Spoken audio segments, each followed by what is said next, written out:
sound off for Chesterfield. Chesterfield, low in nicotine, highest in quality, best for you. Chesterfield brings you Dragnet.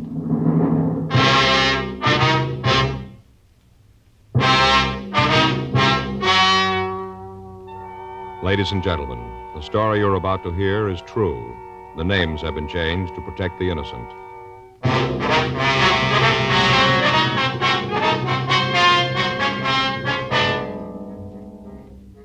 You're a detective sergeant. You're assigned to robbery detail. A hold-up man has robbed the owner of a neighborhood grocery store.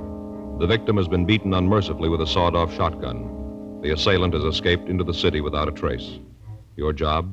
Find him. Smokers by the thousands are now changing to Chesterfield, the only cigarette ever to give you 1, proof of low nicotine, highest quality. 2, this proven record with smokers. No adverse effects to the nose, throat, and sinuses from smoking Chesterfield. Chesterfield, regular or king size, low in nicotine, highest in quality, best for you.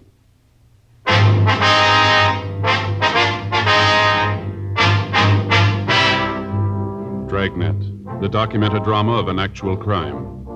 For the next 30 minutes, in cooperation with the Los Angeles Police Department, you will travel step by step on the side of the law through an actual case transcribed from official police files.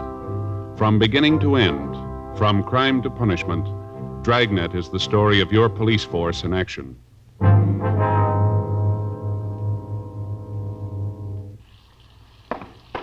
It was Wednesday, February 18th. It was raining in Los Angeles. We were working the day watch out of robbery detail. My partner's Frank Smith. The boss is Chief of Detectives Thad Brown. My name's Friday.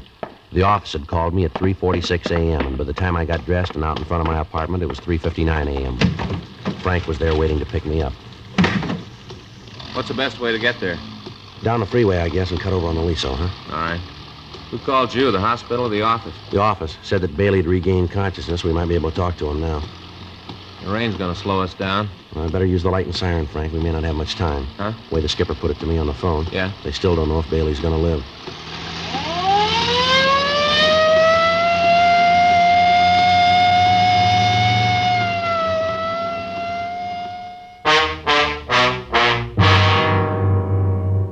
Raymond Bailey was 62 years old. He owned and operated a small neighborhood grocery store on the corner of Whitman and Beacon Streets. 2 days before, on Monday night, a man had entered the store and at the point of a sawed-off shotgun had robbed Bailey. After emptying the cash register and the safe, he'd slugged the elderly man with the barrel of the gun and he'd fled. Bailey had been rushed to Georgia Street Receiving Hospital and then transferred to the county hospital for treatment. For the past 2 days, he'd been under a heavy sedative and he'd been in a coma.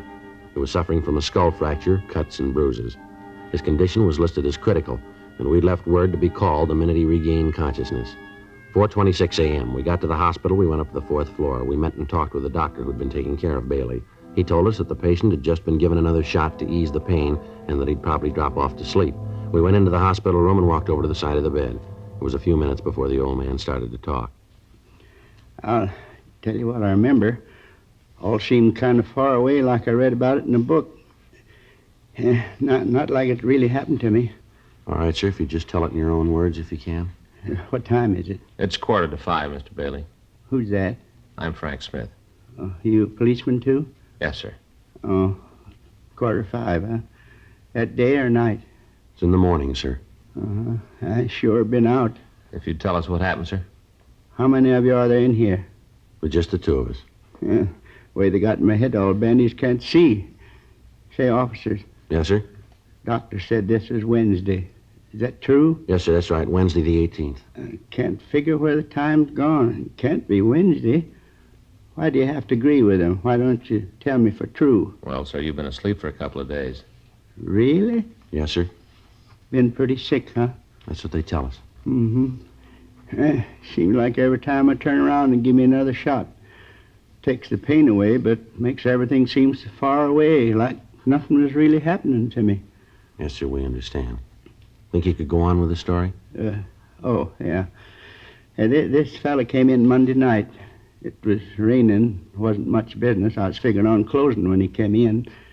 took one of the carts and started to pick up stuff off the counter. Yes, sir. Well, the fellow picked up a lot of stuff. Had a shopping bag with him, hung it on the cart. I figured that I'd have to check the bag when he got the check stand. We had a lot of shoplifting lately. I see. Well, after he looked the store over, he came up to the check stand. I checked out the stuff he had. Came to over $5. Oh, picked out all kinds of things, most of them imported. I see. These were all groceries, were they? Yes, I had the stuff, and it come to a little over $5. Oh, I got exactly how much. A little over $5. All right, sir. After I got everything all totaled up, well, I asked him if I could put it in a shopping bag for him. I didn't want to come right out and ask to see in it. After all, he might have just moved in the neighborhood, and I haven't got that many regulars that I can insult him. Yes, sir. That's when he pulled the gun. Pulled it right out of the shopping bag. Now, you saw that it was a shotgun, did you? Yes, sir. Barrel was short. I guess it'd been sawed off. Mm-hmm. He pointed at me and told me to give him the money in the cash register. All right, sir. And then he told me to lay down on the floor and stay there for 5 minutes and not to move. Mm-hmm. I was going to do it. I wasn't going to give him any trouble. Money doesn't mean that much to me. You get to be my age, 62, and it's more important in your life than how much money you got. Yes, sir. A lot more important. Yes, sir. Well, I was just going to do like you said when Mrs. Colton came into the store. She's one of my regular customers, you know. I see. She saw the fellow with the gun, and she let out a scream. I tried to tell her to keep quiet, but before I could say much of anything, the fellow turned around and hit me with a gun. Oh, I say, hit me just about as hard as he could. I kind of remember the sirens coming, but after that it's kind of hazy, like it didn't really happen to me, like I read about it. I see, sir. Now, can you tell us what the man looked like? Yes, I guess I can. But before I do, though, Yes, sir. would you tell me what time it really is? Well, right now it's 4:50, Mr. Bailey. 4:50 a.m. Wednesday morning? Yes, sir, that's right. I don't think it's very nice, you fellas, to play a joke like this on an old man. Seems like you could be honest. If I had my watch, I could tell myself. Well, we're telling you the truth about the time, Mr. Bailey. It's 4:50. All right, then you have your little joke, but I don't think it's funny at all. Now, sir, can you tell us how old the man was? About 24, 26. I see. How tall was he? Tall as me. I can remember because I could look right over straight at him. That'd make him 5'8". Yeah, right about that. Was he heavy or slight? I couldn't tell too well. He had a big overcoat on. How about his coloring, his complexion? Oh, he's dark complected, had dark eyes. Do you remember what the color of his hair was? Well, I could just see at the temples. It was black. Yeah. He had this hat on, and the hat pulled down. Uh-huh. Was he clean shaven? Yes, he was. I'm sorry to have to ask you all these questions, but we have to get to the bottom of this. Did he have any marks or scars? Yes, sir. He had a little mole on the side of his nose. Just a small little one. On which side of his nose, would you remember? Well, when he was facing me, it was on the left, so that'd be on his right. Yeah, that's right, on the right side. I hope we're not tiring you too much, but was there anything different about the way he talked? An accent, something like that? No. Say, how about the things he picked up? You get any fingerprints from him? No, sir. He must have taken all the groceries with him. Would you know the man if you saw him again, Mr. Bailey? You just bet I would. I'd remember that face till my dying day. I won't ever forget it. Think you've ever seen this man before? No, sir, never did. Would you know if he drove a car? Well, I don't think so. He was so wet when he come in. He must have walked a ways. And like I said, his shoulders are just soaking wet. Yes, sir. We'd like to have you look at some pictures when you feel a little better, Mr. Bailey. You just bring 'em on. You got a picture of that young hoodlum, I'll know it. All right, sir. We're going to have to come back and see you. You ought to try to get some sleep now. We appreciate your cooperation here. Well, I suppose I should. Last couple of minutes, you fellas been getting a little further away from me. Seems like none of this is happening to me, just like I'm dreaming it. Oh, we'll be back to see you, sir. Is there anything you need? No, sir, not a thing. All right, fine. Thanks very much, and you get some rest now. Yeah, I'll try. Hey, one thing you could do for me. What's that, sir? Would you ask the nurse to come by? I think the joke is funny, but you fellas carried it on too far. I'd like to know what time it really is. All right, Mr. Bailey. We'll send her in. Thank you. Goodbye, sir. Goodbye. Goodbye. Pardon me, nurse. Yes? What if you check Mr. Bailey in there? He'd like to know what time it is. He's been asking the same question the last 2 days. He won't seem to believe any of us. Mm-hmm. Would you know where we could find Dr. Cardell? Yes, sir, just down the hall, 2 doors past the turn. Thank you very much. Sure like to find out when we'd be able to look at those mug shots. Yeah, it's got a good description. Gonna make it easier. Yeah. I guess this is it. 2 doors past the turn. Yeah. Come in. Sorry to bother you again, Doctor. That's all right. What can I do for you? We were wondering when it would be possible for Mr. Bailey to look at some pictures for us. I mean, when he's well enough. Well, with the way he's been reacting to treatment, he'll live. Yes, sir. But you saw the bandage. Yes, sir. He's totally blind.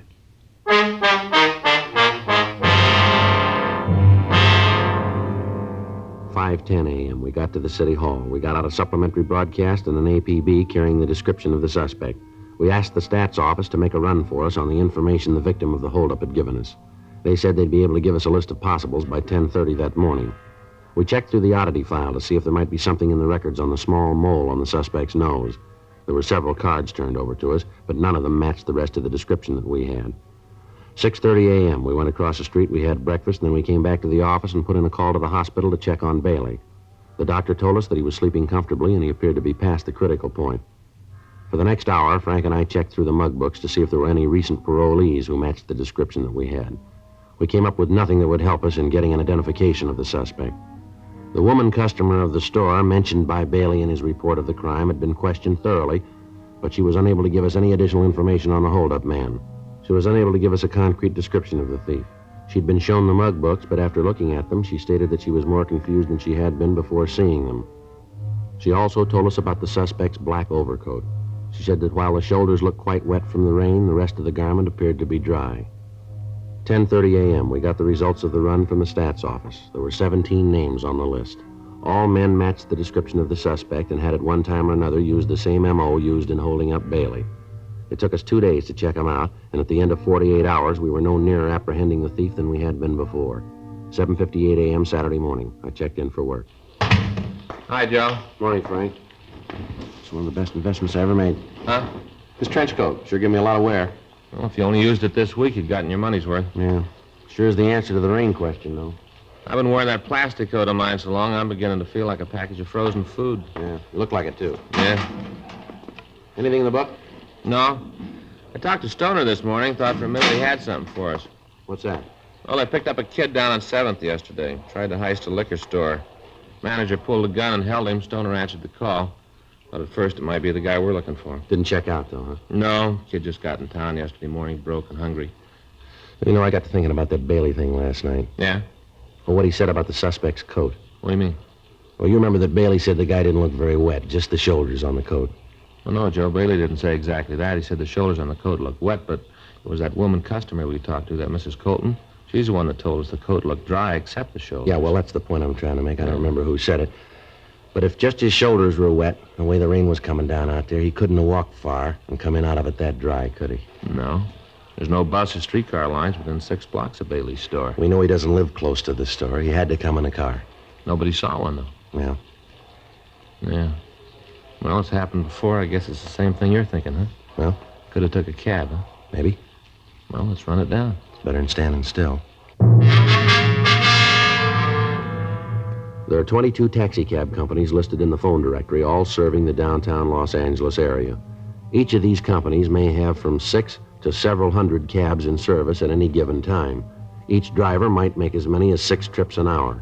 In wet weather, the cab traffic is almost double that of any normal day. As a result of the number of possibilities, Frank and I spent the next week going through driver's way bills, checking for a cab that dropped off a customer near the corner of Virgil Avenue and Bimini Place at approximately 9:30 p.m. on the date of the robbery. After checking the reports, we came up with one trip that looked good. A driver had picked up a passenger at the corner of Mariposa and Wilshire Boulevard and had dropped him 1 block from Bailey's store, waited for him, and then driven him downtown. We checked with the traffic manager of the cab company, and we found that the driver could be located at a cab stand out on Wilshire Boulevard. Frank and I drove out to see him.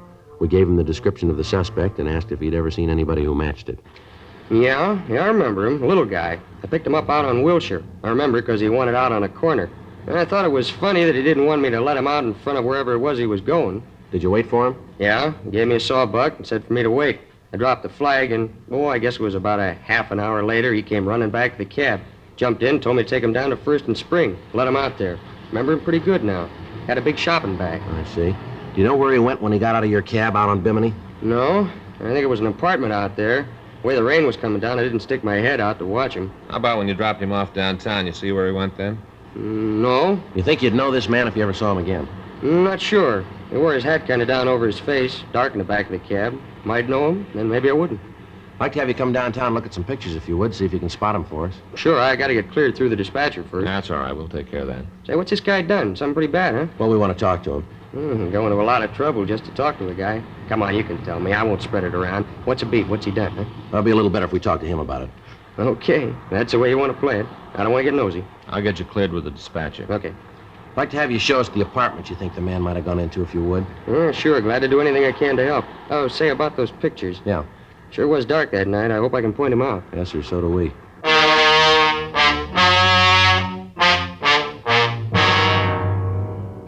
We took the cab driver downtown, and he went through the mug books, but he was unable to come up with an identification.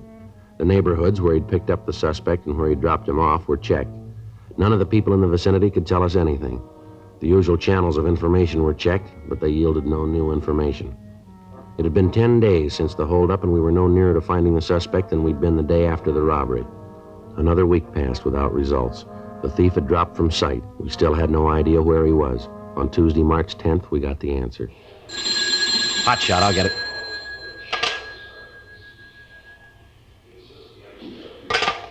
Anything? Yeah, he just hit again.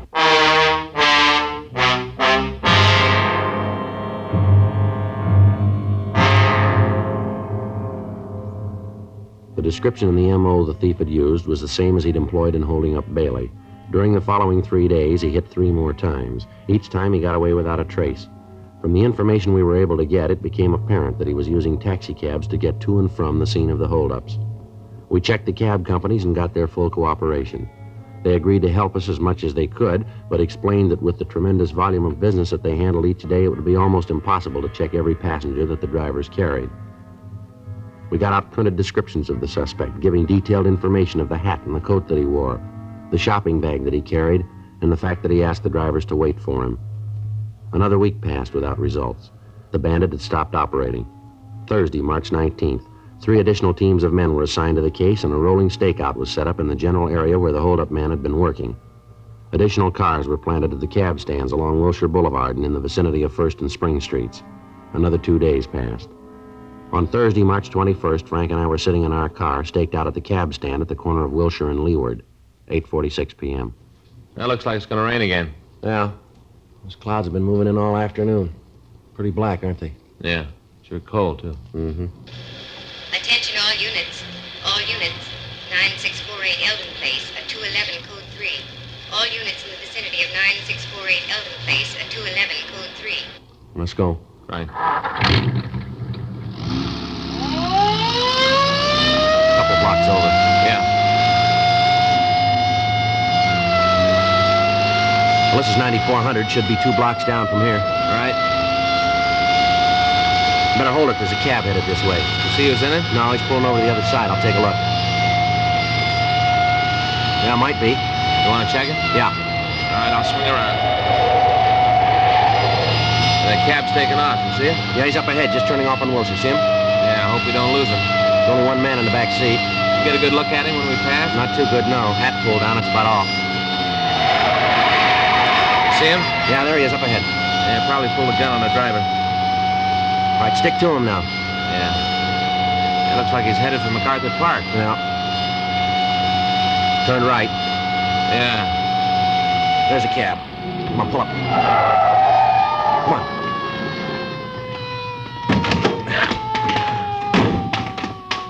I couldn't stop. He said he'd kill me if I did. He had the gun pointed right at me. You see where he went? Yeah, he ran over there in the park. Good, I'll check it. I didn't know what it was all about. He said if I didn't keep driving, he'd kill me. It's all right, you stay here. I'll be right back. Yeah, sure. Joe. Yeah. You see him? No, he got away. Maybe we got something to go on. Yeah? He dropped his shotgun.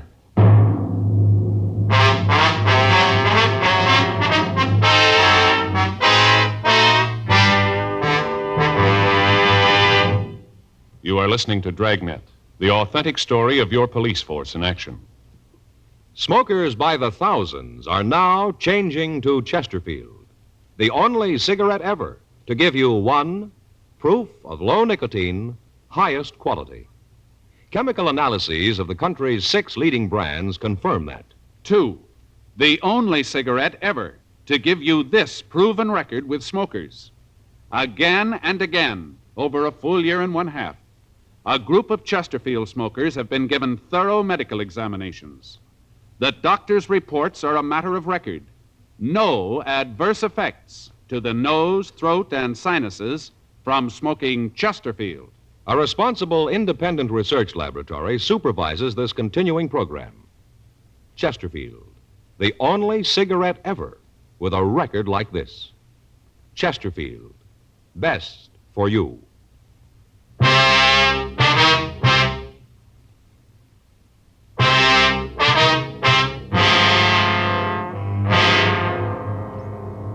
A blockade of MacArthur Park was ordered. The surrounding streets were checked, but apparently the suspect had made good his escape. The crime lab crew was called, and they came out and went over the cab for physical evidence. In the back seat of the cab, we found the shopping bag that the thief had carried. It was a plain brown paper bag with heavy cord handles. There was no way of tracing it. In the bottom of the bag, under several cans of food, there was a sales slip with a penciled notation. One of the prices that had been rung up had apparently been wrong, and after the total had been made, a credit to the customer had been deducted. There was no market name on the slip and no address, just the penciled notation. The shotgun and the cans of food were checked for fingerprints, but those that were found were so badly smudged that they were useless. The serial number was checked with gun records, and we found out that the gun had been reported stolen 3 months previously. We went out and talked to the man who'd made the report, but he couldn't help us. Lieutenant Lee Jones made photographs of the serrated edge of the sawed-off barrels, and they were booked as evidence. We checked at the store that had been robbed, but they told us that the sales slip wasn't theirs. Monday, March 23rd, we started out to find the store that had made out the slip.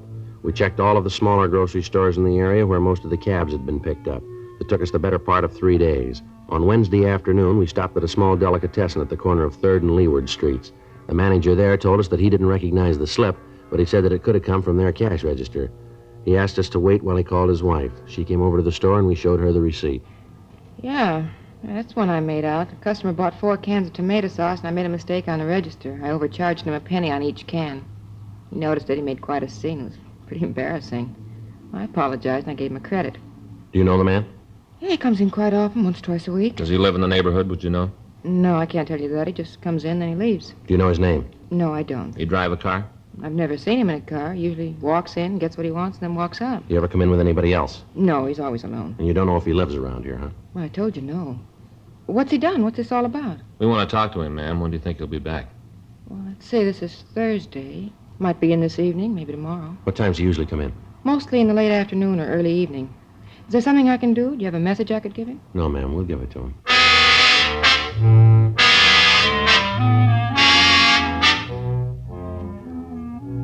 We called the office and told them where we were. Sergeants Murphy and Rafferty were sent out to help us cover the place. They'd stopped by the business office and brought out 2 shotguns for us. Frank and I checked the small store for some place to stake out.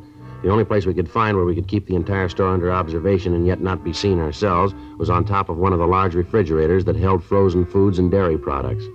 Murphy and Rafferty took up their positions outside of the store, and we waited. At 5:30, it started to rain again. There was no sign of the suspect.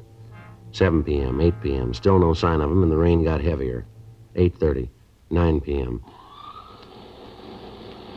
Oh, every time this thing switches on, it feels like the dentist is working on the teeth. Sure not much room up here.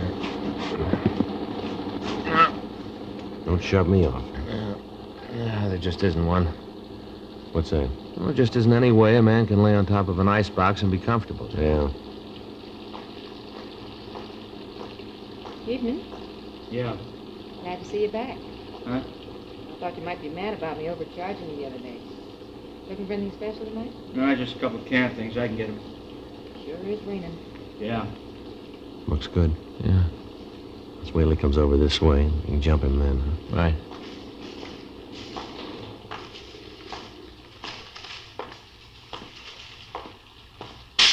Now. Hey, what's going on? Watch it, Joe. Let's go. There he goes. All right, police officer, hold it up. He isn't going to stop, Joe. You see Murph and Rafferty? Yeah, they're across the street. Looks like he's going in that apartment. Come on.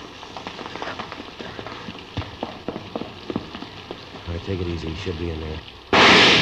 He is. All right, cover me. Right. All right, give it up, mister. Get away from me, cop. You come after me, I'll kill you. Come on downstairs. You're going to save yourself a lot of trouble.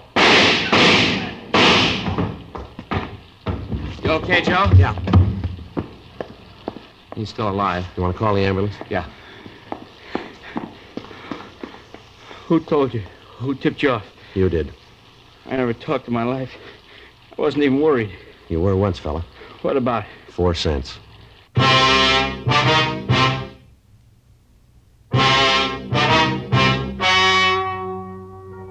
The story you have just heard is true. The names were changed to protect the innocent. On July 16th, trial was held in Department 96, Superior Court of the State of California, in and for the County of Los Angeles. In a moment, the results of that trial. Now, here is our star, Jack Webb. Thank you, George Fenneman. I only need 7 seconds to tell you why you should be smoking Chesterfields. Chesterfield is low in nicotine, highest in quality, best for you. I'd like you to try them. Regular or king size? Chesterfield.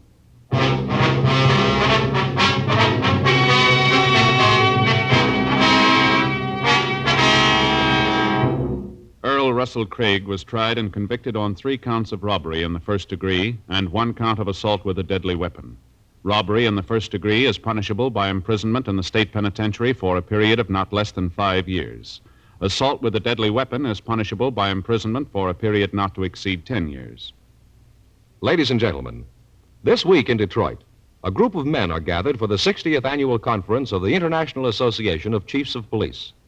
Dragnet sends best wishes to the top law enforcement officers in the nation and thanks them for the protection they daily give to our homes and families. May this conference be the best one they've ever had.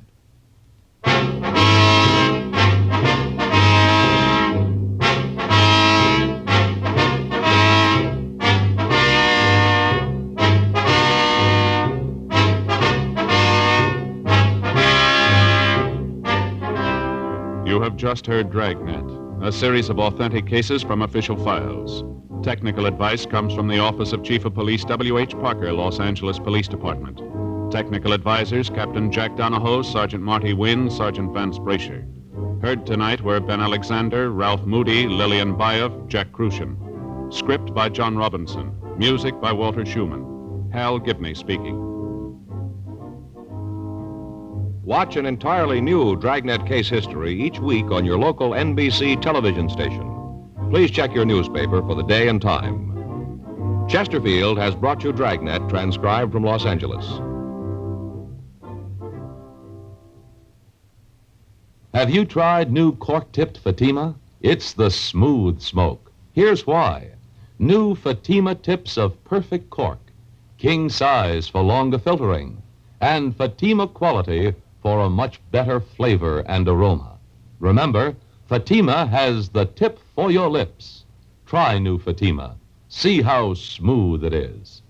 Fatima is made by the makers of Chesterfield, Liggett and Myers, one of tobacco's most respected names.